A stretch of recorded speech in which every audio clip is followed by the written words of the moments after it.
Hello everyone, and welcome back to Austin Plays. No, this is Austin Plus. I'm dumb.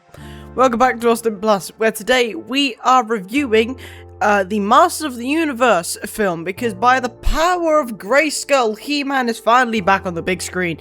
But does Travis Knight's modern blockbuster actually hold the power, or should it have stayed in the 1980s? So without further ado, let's get into it and discuss my thoughts on Masters of the Universe. Now, I'll preface, it was okay. There wasn't in terms of characters and best moments, there wasn't a lot. So, yeah, I'll preface that for now. But first of all, best character, I would say, is Adam or He-Man.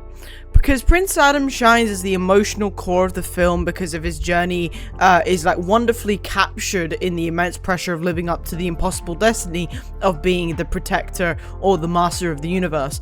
He was stranded on Earth after working a mundane office job, which is obviously kind of relatable, and before like rediscovering his magical roots, his character does bring a grounded feel to it, and I do think that relatability is kind of what makes his character very good.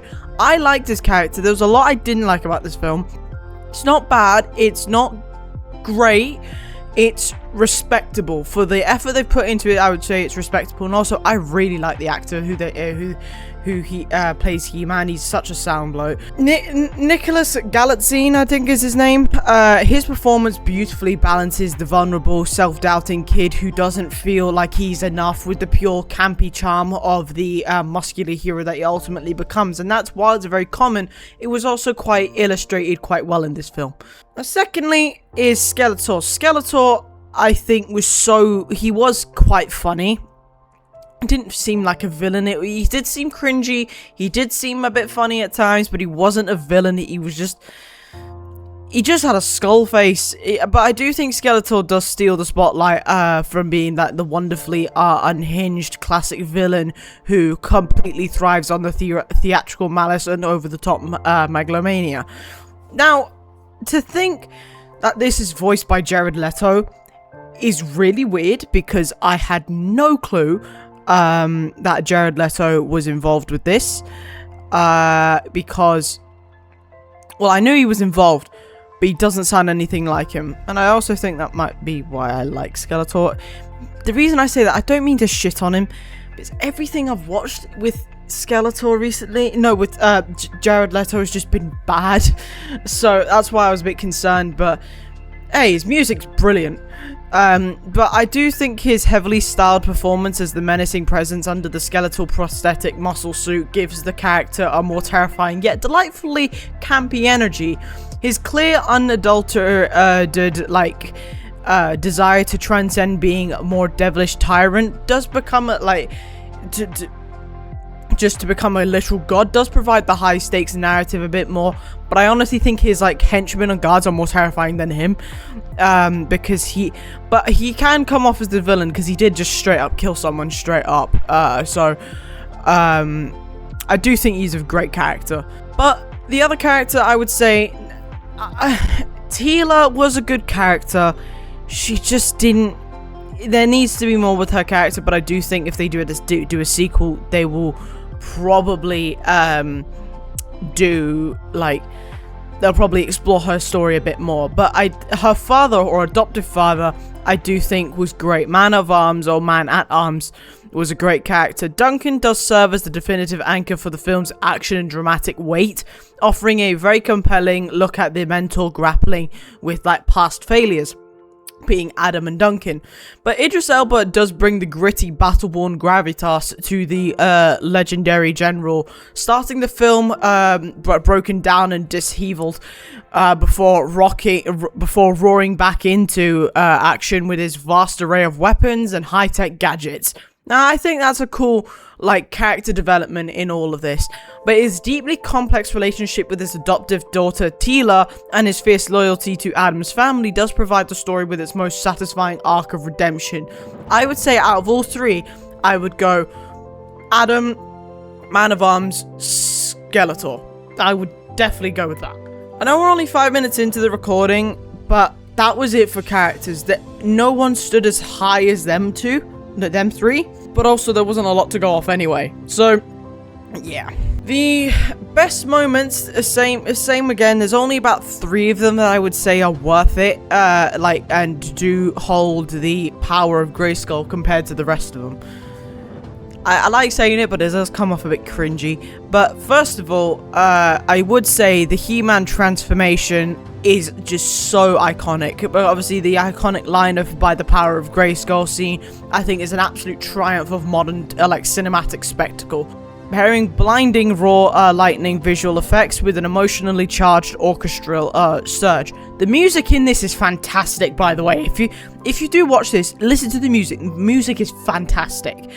Rather than just the superficial costume change, the movie does treat this moment like a profound spiritual awakening, where Prince Adam sheds his deep-seated insecurities to accept his cosmic responsibility. And as much as that's very typical, with great power comes great responsibility, it's shown without being too cringe, because that's why I think so many people shit on Masters of the Universe, because it is a bit cringy, a bit weird. But this did serve it justice, and I don't want that to go unheard. But the sequence honors the classic 80s cartoon roots while delivering a genuinely just jaw-dropping grounded piece of high fantasy cinema. I would die on that hill.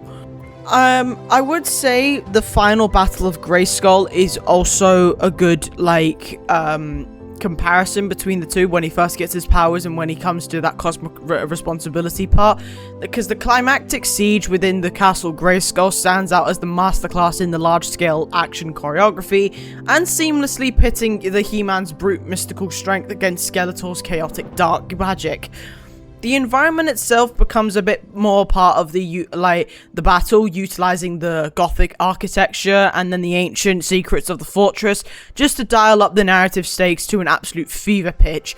Now, that I think is cool. They are using the lore. They're not just going, oh yeah, this happened, so this is happening, and that's it. They did utilize it, which I don't think many cinematic films, or especially universes, do these days. So for a independent film like this, pretty cool. But it does serve as a deeply satisfying payoff to the entire film, especially throughout the build-up, because it lets every single hero and villain shine in a beautiful, chaotic dance of steel and sorcery.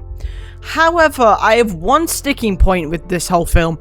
It didn't need to be the length that it was. I don't think 2 hours and 20 minutes was necessary, shall we say.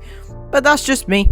Now, the last thing is, I would say, when Adam was a kid. Now, the reason I say I like this is because it does quickly compare to when he's an adult, and he is, still that, isolated, confused, and desperate person that he once was. So the quiet, the film starts with the Adam as a kid, and the quiet flashback sequence featuring the young Prince Adam is stranded on Earth provides the entire blockbuster with its vital emotional grounding. And as I said, by showcasing his isolation, confusion, and desperate yearning to belong in a world that he doesn't understand, the scene does perfectly justify his internal struggles. And I do think that does flow into when he's an adult, especially when the first thing is when he's on a date. But it shifts the film away from being a standard campy action flick and turns it into a genuinely moving story about identity, family, and what it truly means to hold power. And I think that's the whole message of this film. If you were looking for a message, I would say that is what you were looking for. Yeah, but that's it for the likes of best moments and best characters. I will explain my overall review. So I will, and I will also explain other reviews. And this kind of leads me into what I'm about to say about the chances of a second film. I would like to see a second film, but I don't think there will be. Because the chances of a second film likely, right now, the likelihood of a sequel hinges entirely on whether its upcoming streaming performance can rescue its rocky theatrical launch. As I said, the film wasn't bad, but it wasn't good. And I think they did have a post-credit scene. I didn't think it would, but it did, when it teased the legendary characters Orko and She-Ra. But the film's soft 54 million global opening weekend fell significantly short against its 170 million production budget. That's a bit rough, because the moviegoer at just dampen the big screen debut. But I did to say I didn't like it would be a lie, because I did kind of enjoy it, but there wasn't enough. It needed more, and I think a sequel could maybe save this and could go on for a universe. But Amazon MGM Studios, who I do believe helped produce this film, will likely wait till analyze the numbers from the film's upcoming Prime Video release before making any official commitments. Sad to see, but unfortunately that's the truth. And now we head into the other reviews. Now there's only two. I haven't read these, so let's get logged in. IGN said while Nicholas Galitzine and Idris Elba provide the thematic structure to the film, Jared Leto's Skeletor gives a delightfully weird and cartoonish energy to every scene he's in. I agree. Like Skeletor, as I said, didn't seem like a villain throughout the whole of the film, even though that's what he was supposed to be. But I do like the as they said, the thematic structure between Idris Elba and Nicholas Galitzine and He-Man, and then obviously Duncan. But Skeletor, yes, he's weird, cartoonish. He still follows that typical like arc from the originals. So yeah, I agree. Screen Daily said, approaching its source material with self-deprecating humor and a playful spirit, Masters of the Universe brings the 1980s Mattel toy back to the big screen, laughing at the property more ludicrous qualities. It's a bit harsh, but when I came out, I was like, I know, because I wanted to do a review on this video. Hence, it's the reason I wanted to do this video, like a review on this film.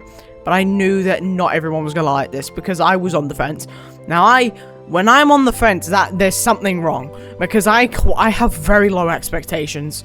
So comparing this to the original film or / cartoon, I don't know what it's called. I think I have watched bits of it. I didn't watch it all, but while the beloved 1980s Filmation cartoon captures a colourful, pure Saturday morning simplicity, and then obviously the infamous 1987 live-action movie suffers from the famously cheap Earthbound budget that barely features Eternia, the 2026 film manages to find the golden middle ground between both eras, because it takes the vibrant lore, magical transformations, and whimsical camp of the animated series and gives it more of a modern big-budget visual effects, which we are in 2026. That was about 30 years ago. I should bloody well hope so. Furthermore, by grounding Prince Adam with the actual emotional depth rather than just making him the indestructible powerhouse like they were in the 1987 film, this version does craft more of a coherent, satisfying narrative that either of its predecessors of like fully embracing. But also, it does have that joyful silliness that makes the franchise a bit special, at least to me. So, overall, I would say the Masters of the Universe film, it certainly isn't the best film I've ever seen. It was genuinely good. It's a fun ride that completely outshines the 1987 version. But that being said, I'm not in an absolute rush to watch it again anytime soon. But it is the soundtrack's phenomenal, I will say that. I do think it works well as a one-time theater experience, but I also think that's what's bringing down the budget or the money that it's making. However, because it embraces its campy 80s roots while grounding the characters with actual heart and emotion, I think it has a great chance to find a passionate audience and do quite well down the line. We just need to push for it. I'm actually pushing for a second film because I don't think the first film served it justice. Ultimately, Masters of the Universe is a delightful blend of nostalgia and genuine heart, and it makes it a fun ride and easily, as I said, outshines the original. But without further ado, folks, that is the end of today's video. I do hope you all enjoyed it, and if you did, please leave a like and subscribe and comment what else you would like to see on this very channel. But I hope you have an amazing day as always, and I'll see you on the next one. Bye bye now. Yeah.